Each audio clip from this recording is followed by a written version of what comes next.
আমার নিজের কাছে এখন দুঃখ হয়। আমি তো ভেবেছিলাম স্বাধীন বাংলাদেশের সামরিক বাহিনী জনগণের পাশে থাকবে। আমার কাছে ছেলেরা জিজ্ঞেস করেছে, আমি বলছি না, ওরা তোমাদের বিরুদ্ধে কিছু বলবে না। তারা তো গেছে ওখানকার শান্তি রক্ষা করতে। তারা আমাদের, এরা তো কোনো উস্কানিমূলক কিছু করেনি। অথচ হত্যা করলো তারা প্রকাশ্য দিবালোকে, সবাই দেখেছে যে একদিকে পুলিশ, একদিকে সেনাবাহিনী, আর একদিকে ওই সেই কি এ, নতুন এক পার্টি বানিয়েছে, তাদের অস্ত্রধারীরা। আমাদের ছেলেদের হাতে তো কোনো গুলি বন্দুক কিছু ছিল না। হ্যাঁ, তারা ঢিল ঢিল ছুঁড়েছে, এটা ঠিক। কিন্তু তাদের বিরুদ্ধে মিথ্যা মামলা, তারাই নাকি উস্কানি দিয়েছে, তারাই নাকি আক্রমণ করেছে। কোথায় আক্রমণ করলো? এবং এদেরকে পালাতে হলো কিসে? সেনাবাহিনীর সাঁজোয়া বাহিনীতে। ওই সাঁজোয়া বাহিনী এপিসি কার কিনে দেওয়া? আগে কি ছিল তাদের? ছিল না। আমি ক্ষমতায় আসার পরে কিনে দিয়েছি। এই সেনাবাহিনীর জন্য তাদের টিফিন ভাতা, তাদের পোশাক পরিচ্ছদ, সৈনিকদের থাকার জন্য সেই ডরমেটরি নির্মাণ করে দেওয়া, ইয়াং অফিসারদের জন্য ফ্ল্যাট নির্মাণ করে দেওয়া, তাদের গাড়ি বাড়ি কেনার ব্যবস্থা করে দেওয়া, বেতন প্রায় 123 গুণ বৃদ্ধি করে দিয়েছিলাম সকল সরকারি অফিসারদের। গাড়ি কিনলে সেটা পরিচালনা করার টাকা কি না দিয়েছে আমি। শান্তি রক্ষা মিশনে তারা যায়, তাদের ট্রেনিং এর ব্যবস্থা এই বিপসট আমার হাতে করা। কারণ বিদেশে যাবে অন্য দেশের সাথে, তারা যে সব ধরনের ট্রেনিং পায়, সেই নতুন ট্যাঙ্ক থেকে শুরু করে সব ধরনের কিছু আমি কিনে দিয়েছি। আর আজকে আমার দলের লোকদের উপর, ছেলেদের উপর এবং টুঙ্গিপাড়ায় যেভাবে নির্যাতন তারা করলো, অত্যাচার করলো, এবং এখনো করে যাচ্ছে। এখানে আমার একটা প্রশ্ন, গোপালগঞ্জের ছেলেপেলেরা তারা যখন বঙ্গবন্ধুকে গালি দিয়েছে, তারা তাদের মঞ্চ ভেঙেছে। একই ঘটনা তো আমি দেখলাম কক্সবাজার ঘটলো। বিএনপি নেতা সালাউদ্দিনের সম্পর্কে যখন বাজে কথা বললো, সাথে সাথে বিএনপি তাদের মঞ্চ ভাঙলো। সেখানে সেনাবাহিনী কি কোনো অ্যাকশন নিয়েছে? রামু ক্যান্টনমেন্ট তো মাত্র কয়েক গজ দূরে, কই সেখানে তো নিল না। কি জবাব দেবে আমাকে? এবং জবাব দিতে হবে। আমার অধিকার আছে, কারণ আমি তাদের উন্নতি করেছি। নতুন নতুন ক্যান্টনমেন্ট করা, প্রমোশনের ব্যবস্থা করা, আধুনিক সরঞ্জামাদি কিনে দেওয়া, তাদেরকে ট্রেনিং দেওয়া, এমনকি নামের পদবি। আগে তো শুধু ব্রিগেডিয়ার বলা হতো, ব্রিগেডিয়ার জেনারেল। এবং সেই সৈনিকদের থেকে শুরু করে প্রত্যেকের ঠিক আন্তর্জাতিক মানের পদবি দিয়ে, পোশাক পরিচ্ছদ, training, NDC, BIPSOT, war college, MIST, medical college, BUP university, সবই তো আমার করে দেওয়া। আওয়ামী লীগ সরকার আসার পর থেকে এই বাংলাদেশে এমন কোন শ্রেণী পেশার মানুষ নাই যারা সহযোগিতা না পেয়েছে। আজকে পুলিশ বাহিনী মাত্র 20% পুলিশ রেশন পেত। আমি প্রথমবার এসে সেটাকে বাড়ালাম, আর দ্বিতীয়বার আসার পরে শতভাগ রেশন। পোশাক পরিচ্ছদের আরো কয়েক সেট বাড়িয়ে দেওয়া, নতুন পোশাকের ব্যবস্থা করা, সেনাবাহিনীর জন্য নতুন পোশাকের ব্যবস্থা করা, সবই তো আমার করা।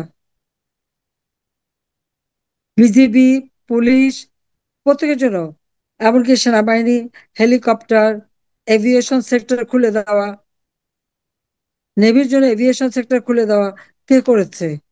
আমি, শেখ হাসিনা, আওয়ামী লীগ। আওয়ামী লীগ ক্ষমতা এসেছে বলেই আজকে সবকিছু নতুন ভাবে করা হয়েছে। বড় বড় কমপ্লেক্স ভবন করে দেওয়া, ট্রেনিং এর ব্যবস্থা। মাত্র ইন্টারমিডিয়েট পাশ করে সবাই আর্মিতে ঢুকতো, উচ্চ শিক্ষার তেমন সুযোগ ছিল না। এই ট্রেনিং 3 বছর করে দিয়ে, যাতে একটা বিএ ডিগ্রি বা বিএসসি ডিগ্রি বা উচ্চমানের ডিগ্রি নিতে পারে, সেইটাও আমি করে দিয়েছি। এটা মাথায় রাখতে হবে। আর আজকে কি নিষ্ঠুর নির্মম ভাবে ছেলে পেলেদেরকে গুলি করা হলো, মারা হলো। বুট দিয়ে পাড়িয়ে মারা, বুট দিয়ে পাড়া দিয়ে মারা। ঠিক 71 সালে পাকিস্তান হানাদার বাহিনী সেই একই কাজ করেছে। সেই একই চিত্র যেন আমি দেখলাম। কারণ 71 সালে আমরাও তো নির্যাতিত ছিল, আমিও তো। আমার বাবাকে গ্রেপ্তার করার পর আমার মাকে গ্রেপ্তার করে। আমি রেহান আমাদেরকে একটা একতলা বাড়িতে ফ্লোরের উপরে আমরা পড়ে থাকতাম। আমাদের কিছুই ছিল না, সব লুট হয়ে গিয়েছিল। কিন্তু কোনোদিন আফসোস করিনি, এই জন্য দেশ স্বাধীন হয়েছে। স্বাধীন দেশে সশস্ত্র বাহিনী আমার বাবা বঙ্গবন্ধু শেখ মুজিবই করে দিয়েছিলেন। কি বিশ্বাস ছিল! 75 একবার বিশ্বাস ভঙ্গ। কই কেউ তো কাফন দাফন নিয়ে যায়নি। বঙ্গবন্ধু শেখ মুজিব কিছুই নিয়ে যায়নি, কাফনের কাপড়টুকুও নিয়ে যায়নি। যে গরিব মা বোনদের তিনি ওই রেড ক্রিসেন্ট থেকে শাড়ি বিতরণ করতেন, ওই শাড়ির পাড় ছিঁড়েই তাকে কাফন পরানো হয়, তাও টুঙ্গিপাড়া লাশটা নিয়ে গিয়েছিল সেই জন্য। আর ধানমন্ডি 32-এ আর ওই মিন্টু রোডে এবং অন্য যারা মারা গেছে তাদের কোনো কাফন দাফন না, জানাজাও না, কোনো মতে মাটি দিয়ে রেখে এসেছিল। আর ঠিক একই ঘটনা আজকে টুঙ্গিপাড়া দেখলাম, গোপালগঞ্জে দেখলাম। গোপালগঞ্জে যারা মারা গেছে তাদের না জানাজা পড়তে দিল, না কাফন দাফন করতে দিল, কিছুই করতে দেয়নি। সরাসরি সেখানে আর্মি দেওয়া হলো, পুলিশ দেওয়া হলো না, আত্মীয় স্বজনদেরকে তক্ষুনি কবর দিয়ে দিতে হবে। আর যে হিন্দু ছেলেটা মারা গেছে তাকে তক্ষুনি সৎকার করতে হবে। এরা মুসলমান না? কোন ধরনের জুলুম এটা! কি ধরনের জুলুম আমি সেটা জিজ্ঞেস করি। মানুষের কৃতজ্ঞতা বলেও কথা। তারা ভুলে গেছে 1975 সালে 15ই আগস্টের পর একের পর এক কু হয়েছে সেনাবাহিনীতে। 2000-এর উপর সৈনিককে হত্যা করা হয়েছে।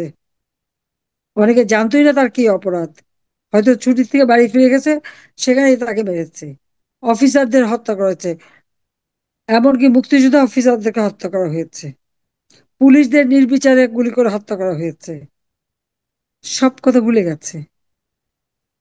কিন্তু আওয়ামী লীগ যে 15টা বছর ক্ষমতায়, প্রত্যেকের জীবন মান উন্নত হয়েছে, ছেলে মেয়েদের লেখাপড়া থেকে শুরু করে সব কাজে। কি পায়নি তারা! আর্থ সামাজিক ভাবে বাংলাদেশ পৃথিবীর মধ্যে শক্তিশালী দেশ হিসেবে গড়ে উঠে যাচ্ছিল। দক্ষিণ এশিয়ায় বাংলাদেশ অর্থনৈতিকভাবে শক্তিশালী দেশ হিসেবে দ্বিতীয় স্থান অধিকার করেছিল। 1 নম্বরে ভারত, 2 নম্বরে বাংলাদেশ। পাকিস্তানি অর্থনীতির থেকে অনেক উপরে বাংলাদেশ ছিল। এশিয়ার ভিতরে আমরা নবম স্থান। সারা বিশ্বে আমাদের 30তম ছিল। কোভিড এর কারণে আমরা একটু পিছিয়ে যাই, তাও আমাদের 35তম অর্থনৈতিক দেশ হিসেবে দেশকে গড়ে তুলেছিলাম। উন্নয়নশীল দেশের মর্যাদা পেয়েছে 2026 সাল থেকে। উন্নয়নশীল দেশ হিসেবে আমাদের যাত্রা শুরু হবে, তার প্রস্তুতিও আমরা নিয়েছি। কিন্তু আজকে আমি কি দেখলাম, কি পেলাম? আমার ছেলেদের রক্তে রঞ্জিত এই বাংলার মাটি। কেন? কি অপরাধ তাদের? বঙ্গবন্ধুর নাম নিশানা মুছে ফেলে দেবে, তাহলে কার নাম থাকবে? ওই যে হানাদার বাহিনী, তাদের গড়ে তোলা রাজাকার আল বদর আল শামস, সেই সমস্ত যুদ্ধাপরাধী যারা তোমাদের মা বোনদের তুলে নিয়ে গিয়েছিল পাকিস্তানি হানাদার বাহিনীর ক্যাম্পে, দিনের পর দিন তাদেরকে রেপ করেছে, পাশবিক অত্যাচার করেছে। শাড়িটা পর্যন্ত পরতে দেয়নি, কারণ অনেকে গলায় দড়ি দিয়ে মারা গিয়েছিল সেই জন্য। নির্বিচারে গুলি করে গ্রামের পর গ্রাম মানুষকে হত্যা করেছে, আগুন দিয়ে পুড়িয়েছে। ওই যুদ্ধাপরাধীরা, তারাই তো এদেরকে পথ দেখিয়ে নিয়ে গেছে, তারাই তো ঘর চিনিয়েছে, তারাই তো নির্যাতন করেছে। এমনকি আমাদের বাড়ি তো 3-3 বার আগুন দিয়ে পুড়িয়েছে। আর আজকে তাদের জন্য তাদের প্রতি এত আনুগত্য, ওই পাকিস্তানি হানাদার বাহিনীদের বুটের লাথি খেয়ে খেয়ে ওইটাই ওইটাই খুব তাদের কাছে কাম্য। স্বাধীন দেশে একটা মর্যাদা নিয়ে জীবনটা পছন্দ হয়নি। পরাধীনতার নাগপাশে বন্দি থাকাটাই তাদের আকাঙ্ক্ষা। এটি হচ্ছে দুর্ভাগ্যের বিষয়। লাখো শহীদের রক্তের বিনিময়ে আমরা এই স্বাধীনতা পেয়েছি। আজকে সেই শহীদের রক্তের সাথে বেইমানি এরা করেছে। আর মিথ্যা মামলা দিয়ে হয়রানি, হত্যা করলো পুলিশ, আর্মি আর ওই এনসিপির এজেন্টরা। আর সমস্ত মামলা, গোপালগঞ্জে প্রায় 6,000 লোকের বিরুদ্ধে মামলা। তাদের হাতে কি ছিল? কিছুই ছিল না। কিন্তু এইভাবে মিথ্যা মামলা দিয়ে হয়রানি। আজকে আমি দেশবাসীকে বলবো যে কি অন্যায় করেছি আমরা। আজকে ইউনূস ক্ষমতায় এসেছে, কোনোদিন এই দেশের কোনো মানুষকে ঝড় বৃষ্টি বন্যা খরা কোনোদিন দেখেছেন একটি পয়সা দিয়ে সাহায্য করেছে? করে নাই। আমরা ক্ষমতায় থাকি, আওয়ামী লীগ আর বিরোধী দলে থাকি, মানুষের যে কোনো দুর্যোগ দুর্বিপাকে আমরা মানুষের পাশে দাঁড়িয়েছি। আমরা কখনো কোনো বিনিময়ে কিছু চাইনি, কিন্তু আমাদের আওয়ামী লীগের প্রতিটি নেতা কর্মী সবসময় মানুষের পাশে দাঁড়িয়েছে। এবারে আমরা কি দেখলাম ইউনূস ক্ষমতা আসার পরে? বন্যা হলো, বন্যা নামে টাকা তুললো, সে বন্যার টাকা রিলিফ দুর্গত মানুষের কাছে পৌঁছায় নাই, তা কারো অ্যাকাউন্টে চলে গেছে। শহীদের তালিকা করেছে, মিথ্যা বয়ান দিল। জাতিসংঘ যে তালিকা করলো, যে রিপোর্ট দিল, রিপোর্টে বললো 1400। কই নামের হিসাব তো দিতে পারেনি। নামের হিসাব দিল না কেন? নামের তালিকা দিল না কেন? আমি তো বলি এখনো তালিকা তারা দিক, নইলে তাদের ওই রিপোর্টের কোনো মূল্য থাকে না। মানবাধিকার লঙ্ঘন না কি করেছি?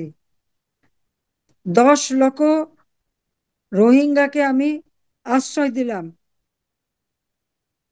প্রথম 2-3 মাস তো কোনো রিলিফ বাইরে থেকে আসেনি। সব ব্যবস্থা আমি করেছি। আমাদের দেশের মানুষ, বিশেষ করে আওয়ামী লীগের সমস্ত লোকজন এবং সবাই, তাদের খাদ্য টাদ্য সবকিছু ব্যবস্থা। 40,000 মেয়ে প্রেগনেন্ট ছিল, হাসপাতাল নার্স ডাক্তার দিয়ে তাদের ডেলিভারি ব্যবস্থা করা, শিশুদের স্বাস্থ্য সেবা ব্যবস্থা আমি করেছি। আর আমি সেখানে মানবাধিকার লঙ্ঘন করতে যাব, এটাকে আপনারা বিশ্বাস করেন? আমি কাজই তো করি মানুষের জন্য। আর ইউনূস স্যার কি গরিবের রক্ত চুষে খেয়েছে। ক্ষুদ্র ঋণ, মোটা অঙ্কের সুদ, না দিতে পারলে ঘর বাড়ি ছাড়া, কেউ সুইসাইডও করেছে, সন্তান বিক্রি করেছে। 21শে আগস্ট যখন গ্রেনেড হামলা হলো, হ্যাঁ আমি বেঁচে গিয়েছিলাম। আমার প্রায় হাজার খানেক নেতাকর্মী আহত, 22 জন মারা গেল, আইভি রহমান সহ। বাংলাদেশের প্রত্যেকেই সহযোগিতা করেছে এবং এই ঘটনাকে সকলে নিন্দা করেছে, করেনি একটি লোক। যখন বুদ্ধিজীবীরা সবাই মিলে তালিকা করলো, সবাই সই দিল, ইউনূস কিন্তু সই দেয়নি। আমরা একটা সাহায্যের জন্য একটা ব্যাংক অ্যাকাউন্ট খুললাম। ব্যাংকের আবেদ সাহেব থেকে শুরু করে আমাদের বাংলাদেশের প্রত্যেকটা ব্যাংকের প্রত্যেকটা ব্যবসায়ী, খুব সাধারণ মানুষ, ছাত্র ছাত্রী শিক্ষক থেকে শুরু করে রাজনৈতিক নেতা, প্রত্যেকে সহযোগিতা করেছে। একটা পয়সা দিয়েও সাহায্য করেনি ডক্টর ইউনূস। কিন্তু আমি যখন 96 সালে সরকারে, ওই গ্রামীণ ব্যাংক, এটা কিন্তু সরকারি ব্যাংক, ডক্টর ইউনূস কিন্তু 6,000 টাকা বেতনের এমডি। কিন্তু আমি ক্ষমতা আসার পর ওই ব্যাংক যাতে ভালোভাবে চালাতে পারে তার জন্য 400 কোটি টাকা দিয়েছিলাম, কারণ আমার কাছে সে হাত পেতেছিল। 1998 সালে যে বন্যা, তারপরে প্রথমে 100 কোটি, তারপর 200 কোটি, তারপর আবার 100 কোটি। আমি যখন মোবাইল ফোন বেসরকারি খাতে উন্মুক্ত করে দিলাম প্রথম, কারণ বাংলাদেশে কোনো ডিজিটাল ফোন ছিল না, আমি ডিজিটাল ফোন করেছিলাম। তখন এসে আমার কাছে ধর্ণা দিল, আমার অফিসে এসে বসে থাকতো তাকে একটা ব্যবসা দেওয়ার জন্য। আমি মনে করতাম খুব ভালো মানুষ, ব্যবসাও দিয়েছিলাম। বলেছিল গরিব মানুষের হাতে ফোন দেবে, দিয়েছে? দেয়নি।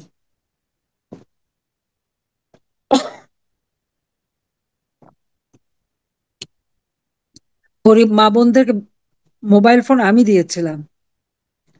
প্রাইমারি স্কুলের শিক্ষার্থীদের জন্য যে বৃত্তির টাকা, মায়ের নামে মোবাইল ফোনের পাঠাতাম।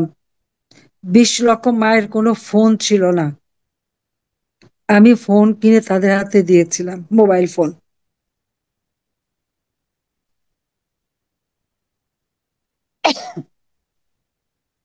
তো আমার অপরাধটা কোথায়? বিনা পয়সায় বই দেওয়া, শিক্ষার মান উন্নত করা, বহুমুখী শিক্ষার ব্যবস্থা করা, বিজ্ঞান প্রযুক্তি শিক্ষার ব্যবস্থা, কারিগরি শিক্ষার ব্যবস্থা, এভিয়েশন এয়ার স্পেস ইউনিভার্সিটি তৈরি করে দিয়েছি, ডিজিটাল ইউনিভার্সিটি করে দিয়েছি, কওমি মাদ্রাসা স্বীকৃতি দিয়েছি, মাস্টার্স সমান তাদের ডিগ্রিটাকে আমরা স্বীকৃতি দিয়ে দিয়েছি। কয়েক হাজার মাদ্রাসা আমরা এমপিওভুক্ত করে দিয়েছি, নতুন নতুন বিল্ডিং করে দিয়েছি। কোনটা না দিয়েছি? কোভিডের সময় যত ইমাম মুয়াজ্জিন থেকে শুরু করে সকলকে আর্থিক সহায়তা দিয়েছি, কাউকে তো বাদ দেয়নি।